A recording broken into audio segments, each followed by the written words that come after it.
Ini bukan pewarna tiruan, tapi ni hasil daripada warna sausage yang penuh dengan daging macam ni.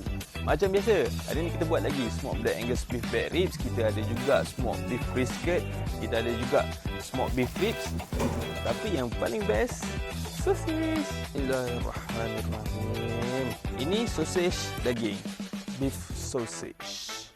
Ini bukan pewarna tiruan, tapi ni hasil daripada warna rempah Cajun yang kita letak sekali dalam kita punya sausage. Ni matahari menerangi mata buatkan rasa handsome pula. Jom kita makan. Bismillahirrahmanirrahim.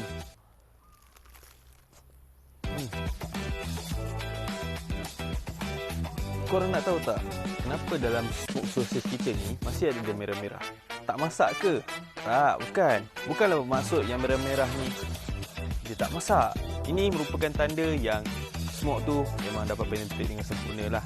Walaupun sebenarnya kalau ikutkan sains, ini merupakan tindak balas kimia yang biasa je. Dia tidak ada kena-mengena dengan berapa asap yang masuk ke.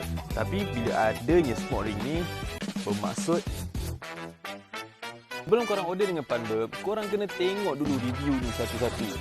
Korang tengok dia suka ke tidak. Jadi kalau korang berminat, korang boleh je tekan link free dekat bio. Mantap jiwa bosku. Tebalnya daging